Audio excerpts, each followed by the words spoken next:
اس کی نماز کے پیچھے بھی مقصد کیا ہے؟ دنیا ہے نا. جیسے اللہ تعالیٰ قرآن مجید کے اندر فرماتے ہیں کہ وَمِنْهُمْ مَن يَقُولُ رَبَّنَا آتِنَا فِي الدُّنْيَا حَسَنَةً، کہ بہت سارے لوگ ایسے ہوتے ہیں جو حج کو آتے ہیں، مکہ پہنچتے ہیں محنت کر کے، مشقت کر کے، سفر کی صعوبتیں برداشت کر کے، اور پھر وہاں آ کر بھی کیا کرتے ہیں؟ اللہ سے دنیا مانگتے ہیں، یا اللہ ہمیں دنیا کی بھلائی عطا فرما. تو اللہ تعالیٰ فرماتے ہیں کہ دنیا تو مل جائے گی جتنی میں نے ان کے مقدر میں لکھی ہے، لیکن آخرت میں ان کا کوئی حصہ نہیں ہوگا.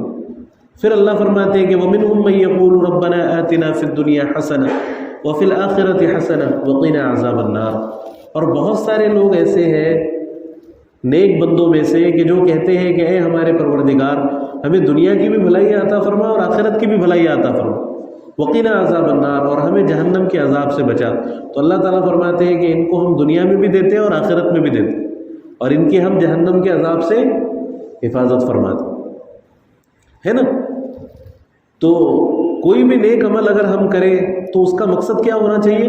اللہ کو راضی کرنا. دنیا تو اللہ یوں ہی دے دیں گے، اور دنیا تو جتنی مقدر میں ہے وہ پیچھے لگ کر آئیں گی، اس سے نہیں بچ سکتا انسان. جس طرح موت نہیں چوکتی، جس طرح موت سے انسان چھٹکارا نہیں پا سکتا، تو اسی طرح رزق سے بھی انسان چھٹکارا نہیں پا سکتا. کہیں اگر ہمارا رزق ہے تو وہ کسی بھی صورت میں ہمارے پاس پہنچ کر رہے ہیں، کسی بھی صورت میں ہم اس رزق سے بھی نہیں بچ سکتے جس طرح ہم موت سے نہیں بچ سکتے ہے نا. تو جو چیز اللہ نے مقدر میں طے کر دی ہے تو پھر اس کے بارے میں گھبرانے کی کیا ضرورت، اس کے بارے میں اتنی زیادہ فکر کرنے کی کیا ضرورت. ہاں کوشش کرنا ہے، اسباب اختیار کرنا ہے، لیکن نظر اللہ رب العزت کی ذات پر ہو کہ ملے گا اتنا ہی جتنا اللہ چاہیں گے، اس سے زیادہ نہیں مل سکتا.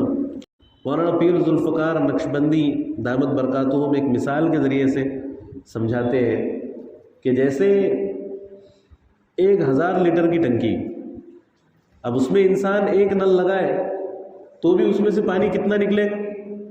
1000 لیٹر نکلے گا.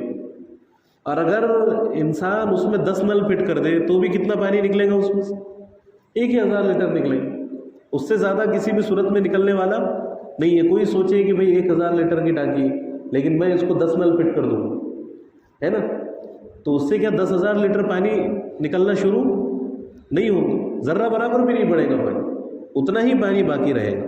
تو اسی طرح رزق کی مثال ہے کہ جتنا رزق اللہ نے لکھا ہے اتنا مل کر رہے گا، اور جو اللہ رب العزت کی طرف سے نہیں ہے تو پھر وہ کسی بھی صورت میں انسان کو نہیں مل سکتا. تو اس لیے اس کی فکر کرنے کی ضرورت نہیں.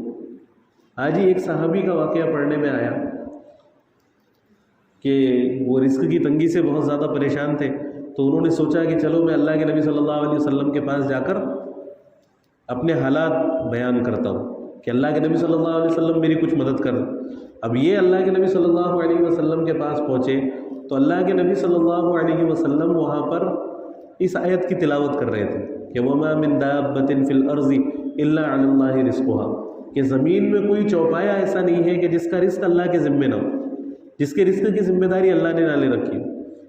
اب انہوں نے یہ آیت سن لی نبی صلی اللہ علیہ وسلم کی زبان سے، تو ان کو شرم آئی کہ جب اللہ یہ وعدہ کر رہے ہیں قرآن مجید کے اندر کہ میں نے چوپایوں تک کی رزق کی ذمہ داری لی ہوئی، تو پھر میرے رزق کا انتظام اللہ کیوں نہیں کریں گے؟ میں کیوں نبی صلی اللہ علیہ وسلم کے پاس جاؤں اور آپ کے پاس جا کر اپنے حالات بیان کروں؟ یہ آئے اپنے گھر میں اور گھر میں آ کر کہا کہ مجھے بشارت مل گئی اور اللہ کی طرف سے ہمارے رزق کا انتظام ہونے والا. اب انہوں نے سوچا کہ نبی صلی اللہ علیہ وسلم کے پاس گئے تھے تو شاید نبی صلی اللہ علیہ وسلم نے وعدہ فرما دیا کہ میں کچھ نہ کچھ انتظام کر کے بھیجتا ہوں، لیکن نبی صلی اللہ علیہ وسلم سے تو بات ہی نہیں ہوئی. لیکن اللہ تو مسبب الاسباب ہے، اللہ جب اسباب چلاتے ہیں تو انسان کی عقل حیران رہ جاتی کہ کہاں سے اللہ رب العزت انتظام فرماتے. تو اتنے میں ایک شخص آیا اور اس کے پاس ایک دسترخوان تھا اور اس میں کھانے پینے کی چیزیں رکھی ہوئی تھی. وہ آیا، اس نے کھانا دیا اور کھانا دے کر چلا گیا. تو انہوں نے پیٹ بھر کر اس میں سے کھایا بھی، اور کھانے کے بعد پھر کہا کہ یہ جو کھانا ہے یہ نبی کریم صلی اللہ علیہ وسلم کے پاس واپس پہنچا دیا ہے تاکہ اور کوئی ضرورت مند ہو تو وہ بھی اس کو کھا سکے. تو وہ کھانا پھر انہوں نے نبی صلی اللہ علیہ وسلم کو بھی لا کر دی، وہ بچا ہوا کھانا، ہے نا۔